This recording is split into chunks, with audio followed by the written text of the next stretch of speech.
The blow was so powerful that ammunition detonated in the Russian military on Kamaz trucks. The Ukrainian armed forces hit a Russian convoy with ammunition with a strike on the Antonovsky bridge in Kherson. Eyewitnesses heard loud explosions. This was announced on Facebook by the deputy of the Kherson Regional Council Serhiy Klon. The armed forces of Ukraine didn't just hit the bridge, but did it at the very moment when a convoy of Russian vehicles with ammunition was moving along it. People are calling, saying that they don't remember this yet, he said.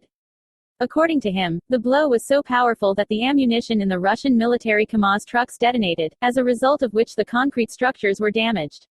He also noted that, as witnesses say, the bridge allegedly completely collapsed. Recall that earlier the head of the Joint Coordinating Press Center of the Defense Forces of the South of Ukraine, Natalia Gumenyuk, confirmed another strike on the Antonovsky Bridge and noted that the armed forces of Ukraine constantly remind the occupiers of the remote presence. Deputy Prime Minister of Digital Transformation Mikhail Fedorov showed what 472 UAVs from the army of drones simultaneously launched looked like. Fedorov's direct speech: if all the drones that we acquired thanks to your help took off into the sky at the same time, it would look like this. Since the drones come to us in batches, it's hard to show what they all look like together.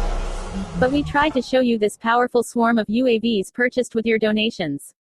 Details: Drone Army received 472 drones. According to Fedorov, part of the drones are already performing combat missions at the front.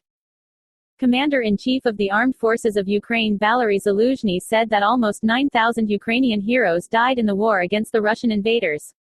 Direct speech: not only military personnel and not only those who took up arms take part in this war, but our little children, who are not at all guilty of anything, except that they were born here and at this particular time.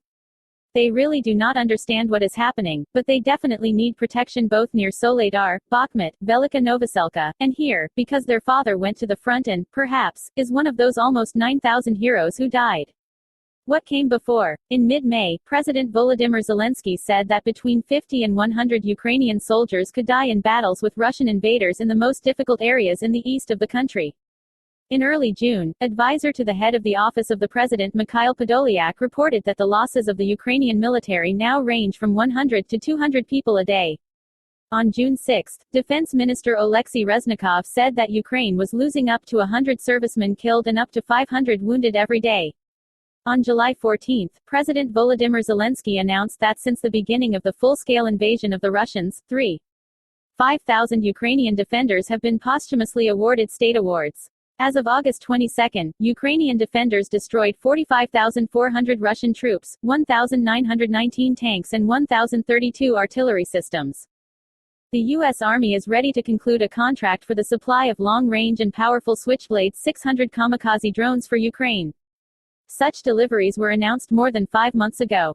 In particular, Pentagon spokeswoman Jessica Maxwell noted that a contract for the supply of 10 Switchblade 600 drones with AeroVironment will be signed within a month. Prior to this, Ukraine received several smaller-range Switchblade 300s and the Phoenix Ghost. However, in anticipation of a counter-offensive in southern Ukraine, it is the long-range Switchblade 600s that can play a significant role in striking Russian troops and equipment.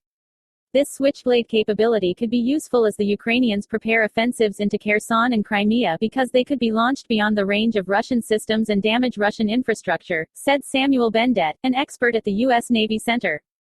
Switchblade 600 can attack targets at a distance of 40 kilometers and stay in the air for about 40 minutes. It is not yet known when the batch of drones will arrive in Ukraine. A spokesman for the German Defense Ministry on Monday said the agency had rejected a proposal by Bundestag deputies from the ruling coalition to supply Ukraine with more weapons and, if necessary, agree to weaken the Bundeswehr. Indeed, we must be prepared for the fact that Putin will take advantage of any weakness and even a temporary gap in the defense readiness of NATO, said the representative of the German Ministry of Defense. He recalled that Germany must provide its partners in the alliance with support within the framework of obligations, as provided for in Article 5 of the North Atlantic Treaty. During the Cold War, we probably would not understand if our allies had reduced collective defense because of the situation in various theaters of war, and there were such in the world, added the representative of the German military department. The day before, politicians from the coalition German parties, in an article for Spiegel, called for additional arms shipments to Ukraine, even if it could temporarily weaken the Bundeswehr. Earlier, German media reported that over the past 10 weeks, the German government has been ignoring Ukraine's requests for additional arms supplies.